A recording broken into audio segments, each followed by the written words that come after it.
हनुमान, पवन पुत्र, वायुपुत्र, राम भक्त, अंजनेय, महावीर, अंजनी पुत्र, ऐसे अनेकों नाम से जाने जाते हैं राम भक्त हनुमान। भगवान श्री राम के बाद यदि किसी का नाम स्मरण किया जाता है तो वो है हनुमान जी। इनकी बहादुरी और शौर्य की कहानी के अनेकों किस्से आपने सुने ही होंगे।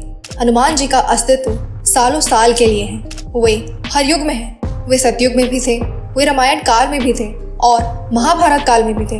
और तो और ये भी माना जाता है कि वे कलयुग में भी हैं और इनके जीवित होने के कई संकेत भी मिलते हैं। कहा जाता है कि महाभारत की लड़ाई से पहले हनुमान जी पांडवों से मिलने आए थे।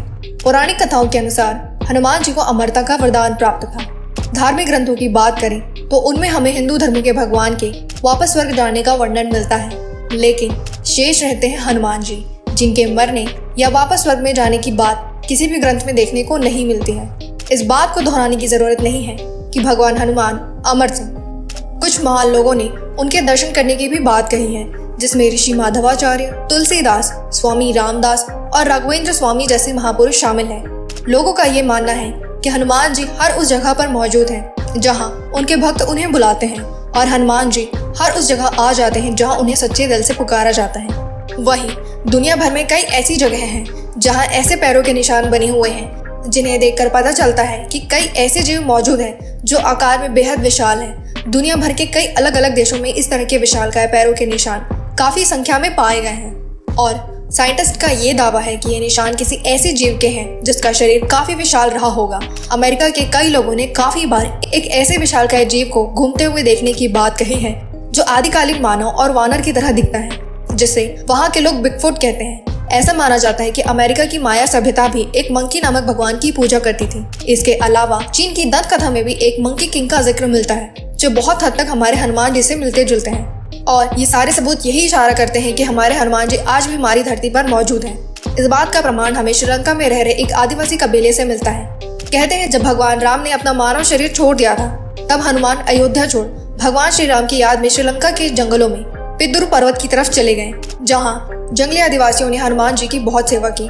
वहाँ से वापस लौटते वक्त उनकी भक्ति और सेवा से खुश होकर हनुमान जी ने इस कबीले के लोगों को ब्रह्म ज्ञान का बोध कराया और उन्हें ये वचन दिया कि वे हर 41 साल के बाद उनके कबीले के साथ रहने आएंगे और उनकी पीढ़ी को आत्मज्ञान देंगे। साथ ही हनुमान जी ने उन्हें एक मंत्र भी दिया, काल तंतु कार्य चरंते एनर मरिष्णु निर्मुक्तेर कालत्वम अमरिष्णु। और इस मंत्र को देते हुए कहा कि जब भी तुम मेरे दर्शन करना चाहो तब ये मंत्र पढ़ना, मैं पलक झपकते ही आ जाऊंगा। पर उन कबीले वालों ने हनुमान जी से पूछा कि यदि ये मंत्र किसी और के हाथ लग गया और वो इसका गलत इस्तेमाल करने लगा तब क्या? तब हनुमान जी ने उनसे कहा कि ये मंत्र सिर्फ उसी इंसान के लिए काम करेगा जिसको अपनी आत्मा का मुझसे जुड़े रहने का एहसास होगा, और जहाँ ये मंत्र पढ़ा जाएगा वहाँ से 980 किलोमीटर तक ऐसा कोई भी इंसान नहीं होना चाहिए जो मुझ में सच्चा विश्वास ना रखता हो। यह जंगली आदिवासी समुदाय श्रीलंका के जंगलों में बाहरी समाज से एकदम दूर रहते हैं। इनका रहन सहन, पहनावा और भाषा भी प्रचलित भाषा से एकदम अलग है। इस आदिवासी समूह को मातंग लोगों का समाज कहा जाता है। इस समुदाय पर लोगों का ध्यान तब गया जब सेतु नामक एक आध्यात्मिक संगठन ने इस आदिवासी समूह की कुछ अजीब गतिविधियों को नोटिस किया। इस संगठन ने मातंग लोगों को और अच्छी तरह से जानने के लिए जंगली जीवन शैली अपनाई और इनसे संपर्क करना शुरू किया। संपर्क करने के बाद उस समूह में से जो जानकारी मिली वो जानकर आप हैरान रह जाएंगे। दरअसल ये अजीब गतिविधियां एक पूजा का हिस्सा थी जो हर 41 साल में हनुमान जी के आने पर की जाती थी, और ये लोग इस अजीब एक्टिविटी को इसलिए करते थे क्योंकि हनुमान जी उस समय उनके साथ थे। सिर्फ कबीले वाले ही उनको देख सकते थे। सेतु संगठन के अनुसार इन आदिवासियों के प्रमुख बाबा मातंग ने हनुमान जी के द्वारा उस प्रवास के दौरान किए गए हर कार्य और उनके द्वारा बोले गए प्रत्येक शब्द का एक मिनट का विवरण अपनी एक पुस्तिका हनु पुस्तिका में नोट किया है। हनु पुस्तिका के अनुसार हनुमान जी 27 मई 2014 में कबीले वालों को आत्मज्ञान देकर वहां से चले गए और इसके बाद वे अब 41 साल के बाद ही यानी 2055 में आएंगे। ये पुस्तिका अब सेतु एशिया नाम के एक धार्मिक संगठन के पास है और वे लोग इस पुस्तिका को पिद्दुर पर्वत की तलहटी में स्थित अपने आश्रम में समझकर इसका आधुनिक भाषाओं में अनुवाद करने में जुटे हैं ताकि हनुमान जी के चिरंजीवी होने के रहस्य को जाना जा सके। इन आदिवासियों की भाषा पेचीदा और हनुमान जी की लीलाएं उससे भी पेचीदा होने के कारण इस पुस्तिका को समझने में काफी समय लग रहा है। इसके अलावा और भी कई ऐसे सबूत हैं जो हनुमान जी के चिरंजीवी होने का प्रमाण देते हैं।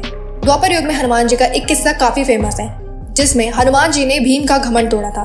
जंगल में भीम को एक बूढ़ा वानर मिला और भीम ने जब उस वानर को रास्ते से हटाना चाहा तब भीम उस वानर को क्या उसकी पूंछ को भी ना हिला सके।